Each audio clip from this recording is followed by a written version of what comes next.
নমস্কাৰ সকলোকে পুনৰ নতুন এটা ভিডিঅ'লৈ স্বাগতম জনাইছোঁ। আজি এই ভিডিঅ'ত 1 মিনিটত আপোনালোকে কেনেদৰে প্ৰফেশ্যনেল ইউটিউব থাম্বনেইল বনাব পাৰিব সকলোখিনি প্ৰচেছ দেখুৱাম। তাৰ বাবে ভিডিঅ'টো স্কিপ নকৰাকৈ প্ৰথমৰ পৰা শেষলৈ চাই থাকিব।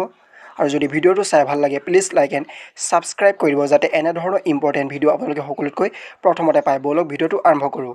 এতিয়া থাম্বনেইল বনাবলৈ কাৰণে মই এপটোৰ ভিতৰত আহি গ'লোঁ। ইয়াত বহুতো থাম্বনেইল আছে আপোনালোকে দেখা পাইছে। আপোনালোকৰ যিটো থাম্বনেইল ভাল লাগে সেই থাম্বনেইলটোৰ ওপৰত ক্লিক কৰি দিব আৰু থাম্বনেইলটো আপোনালোকে অলপ এডিটিং কৰি আপোনালোকৰ নিজৰ ফটো লগাই আপোনালোকে প্ৰফেশ্যনেল থাম্বনেইল ইয়াৰ পৰা HD হাই কোৱালিটিত আপোনালোকে থাম্বনেইলখন ডাউনলোড কৰিব পাৰিব। ইয়াত বহুতো ৰিলেটেড থাম্বনেইল আছে। আপোনালোকে দেখা পাব যে ট্ৰেণ্ডিং আছে, গেমিং আছে, মানি মেকিং আছে, education, cooking, blogging, fashion, fitness, news. আপোনালোকে যদি ট্ৰেণ্ডিঙৰ ওপৰত ভিডিঅ' বনায় তেনেহ'লে ট্ৰেণ্ডিং থাম্বনেইল ল'ব পাৰে। গেমিঙৰ ওপৰত যদি বনায় গেমিং থাম্বনেইল ল'ব পাৰে। মানি মেকিং আছে, যিটো হয় সেইটো আপোনালোকে লৈ ল'ব। এতিয়া মই তললৈ স্ক্ৰল অন কৰিম। তাৰপিছত মই এখন থাম্বনেইল ছিলেক্ট কৰিম। কেনেদৰে এডিটিং কৰে মই আপোনালোকক দেখুৱাই দিম। আপোনালোকে ভিডিঅ'টো চাই থাকক। ডেছক্ৰিপশ্যনত এপ লিংক দিয়া আছে। আপোনালোকে তাত ক্লিক কৰি HD কোৱালিটিত আপোনালোকে থাম্বনেইল বনাব পাৰিব। খালি অলপ আপোনালোকে দিমাগ লগাই এডিটিং কৰিব। হাই কোৱালিটিত আপোনালোকে থাম্বনেইলখন ডাউনলোড কৰিব পাৰিব। এতিয়া ইয়াত মই এখন যিকোনো থাম্বনেইল ছিলেক্ট কৰিম। ধৰি লওক মই এই থাম্বনেইলখন ছিলেক্ট কৰি লৈছোঁ। सिर्फ 2 मिनट में थंबनेल कैसे बनाए এই থাম্বনেইলখন মই সিলেক্ট কৰি লৈছোঁ। তাৰপিছত এনেদৰে আহিব। ইয়াত সেকেন্ড ওলাব আপোনালোকে দেখা পাব। এতিয়া আপোনালোকে পুৰণ চিনত কাট কৰি দিব।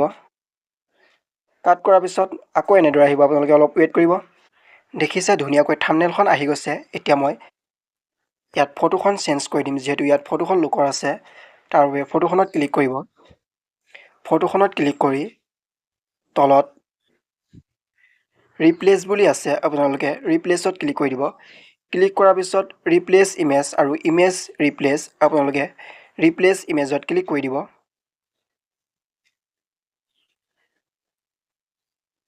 এতিয়া মই এই ফটোখন লৈ ল'লোঁ। এতিয়া ফটোখন আপোনালোকে অলপ জুম কৰি দিব। মোৰ নিজৰ ফটোখন এতিয়া মই ধুনীয়াকৈ মিল খোৱাকৈ মই বহুৱাই দিলোঁ। ইয়াত যিহেতু হিন্দীত লিখা আছে, এতিয়া মই ইয়াক অসমীয়াত লিখিবলৈ কাৰণে মই ইয়াত টাচ কৰি দিম। আপোনালোকেও টাচ কৰি দিব। টাচ কৰাৰ পিছত তলত আপোনালোকে দেখা পাব যে এডিটিং বুলি এটা অপশ্যন আছে। সেই এডিটিং অপশ্যনত ক্লিক কৰি দিব। ইয়াত হিন্দী থাকিব, আপোনালোকে হিন্দীখিনি কাটি দিব। আপোনালোকে ইয়াত অসমীয়াত ধুনীয়াকৈ লিখি ল'ব।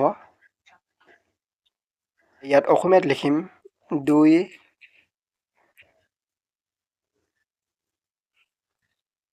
2 মিনিটত।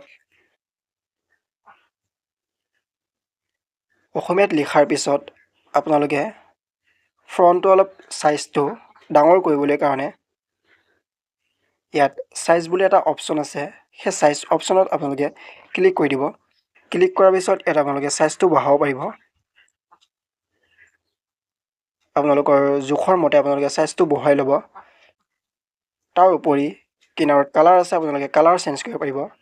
কি কালাৰ দিব বিচাৰে, ৰেড, ব্লু সকলো ধৰণৰ কালাৰ আছে।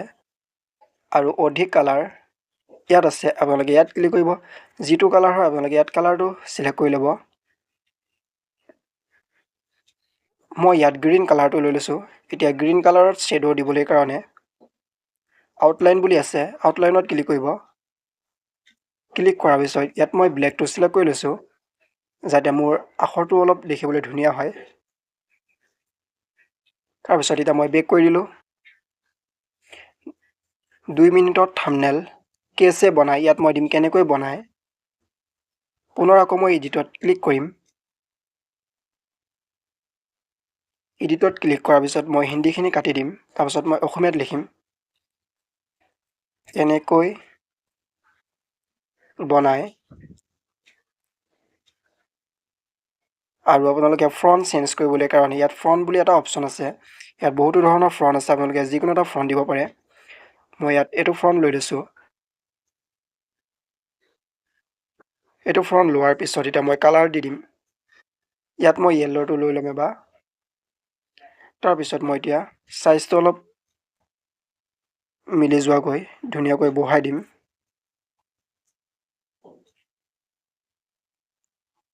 সাইজটো মই ধুনীয়াকৈ বহুৱাই দিলোঁ। বহুৱাৰ পিছত মই এতিয়া আউটলাইনত ক্লিক কৰি দিম। ক্লিক কৰাৰ পিছত মই এতিয়া ব্লেক কালাৰটো লৈ ল'ম।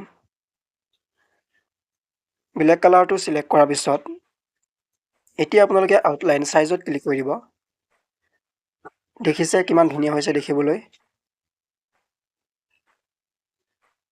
আপোনালোকে ধুনীয়াকৈ মিলি যোৱাকৈ এনেদৰে আপোনালোকে বহুৱাই ল'ব এতিয়া মই কাটি দিলোঁ সকলোখিনি মিল খাই গ'ল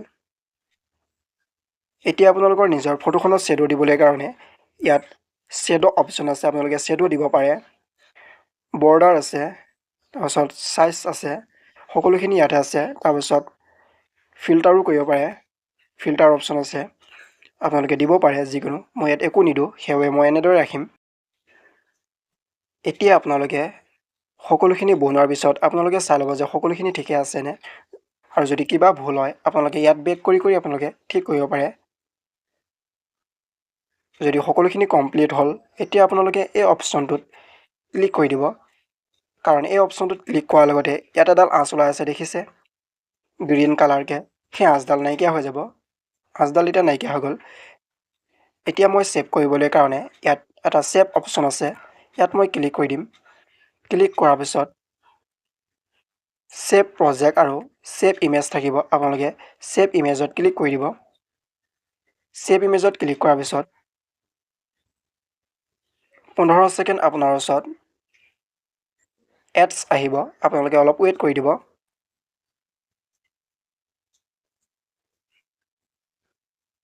এডছ আহাৰ পিছত আপোনালোকে কাটি দিব কটাৰ পিছত এনেদৰে আহিব সেভ ইমেজ এজ আপোনালোকে ইয়াত নিজৰ ইমেজখনৰ নাম দিব পাৰিব ধৰি লওক ইয়াত মোৰ নিজৰ নামটো দি দিছোঁ তাৰ পিছত আপোনালোকে সেভত ক্লিক কৰি দিব